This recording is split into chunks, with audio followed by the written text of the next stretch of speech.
Mon nom est Philippe Charlier, je suis médecin légiste, archéologue et anthropologue, et je dirige le laboratoire d'anthropologie de l'université de Versailles-Saint-Quentin-en-Yvelines. Le livre Yokai Fantôme est un recueil d'estampes et d'histoires d'amour et de mort dans le Japon ancien aux éditions Azan.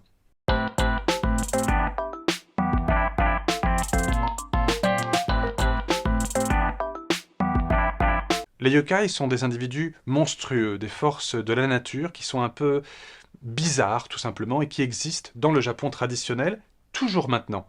Et parmi elles, eh bien, il y a les fantômes qui sont les yurei, et ceux-là sont particulièrement intéressants. Ils sont la preuve d'une porosité entre le monde des vivants et le monde des morts.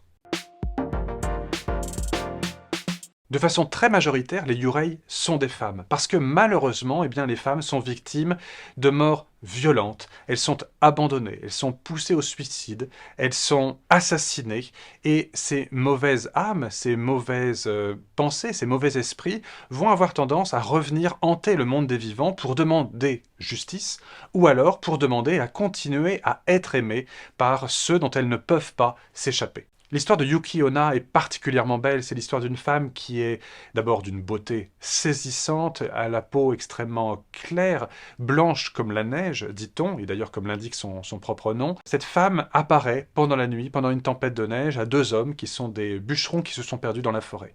Le premier est le papa du plus jeune, et pendant la nuit, pendant qu'il est endormi dans une sorte de petite chaumière ou de cabane, elle s'approche de lui, elle lui souffle dessus, et cet homme meurt, immédiatement congelé, glacé par le souffle délétère de ce fantôme féminin.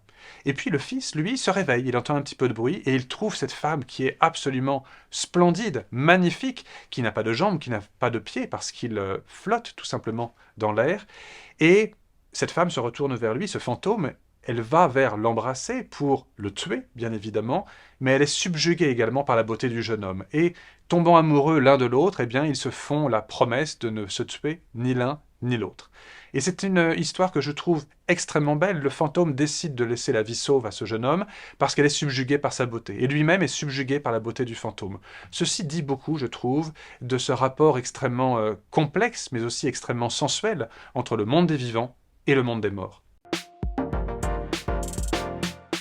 Ce n'est que depuis le XVIIe siècle qu'on représente des yurei, et c'est un peintre qui, le premier, a vu le fantôme de sa femme, malheureusement décédée, lui apparaître, et il s'est mis à immédiatement la représenter sur une toile.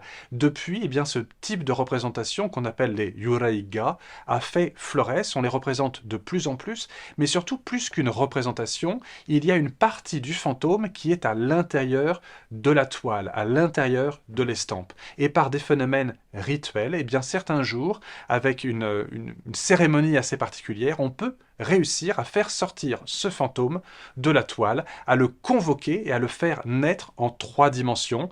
Et ensuite, eh bien, on peut faire ce qu'on veut avec le fantôme. Derrière chaque yurei, il y a une histoire d'amour ou de mort. Il y a une injustice qu'il faut essayer de concilier, de cicatriser tout simplement. Et beaucoup de ces injustices sont fondées sur un amour inassouvi, sur un amour impossible, ou sur un amour qui, comment dire, survit d'un siècle à l'autre. Dites-vous bien que dans l'imaginaire du Japon traditionnel, si vous êtes amoureux de quelqu'un mais que vous ne pouvez pas vivre cet amour sur le moment présent, eh bien c'est votre fantôme ou vous-même qui le vivrez avec le fantôme de l'être aimé à l'étape suivante, à la génération ultérieure. Donc c'est un espoir un petit peu ces histoires de fantômes, histoire de vous dire, voilà, si jamais vous ne vivez pas votre amour maintenant, pas de panique, vous le vivrez plus tard, mais sous une autre forme. Dans les différents mangas qu'on voit naître maintenant, et même ceux qui sont très traditionnels, eh bien, il y a beaucoup d'histoires de fantômes, beaucoup d'histoires de monstres, de yokai, et également des histoires de revenants ou de divinités qui interviennent. Et ça, quasiment tous les mangas actuels font référence à ce type d'imaginaire. Et donc, travailler sur les yokai, sur les yurei, et le livre même que j'ai eu la chance d'écrire, eh bien, c'est une sorte d'archéologie des mangas qui nous permet de comprendre d'où viennent ces figures extrêmement importantes qu'on voit aux côtés de Sangoku, par exemple, tout simplement.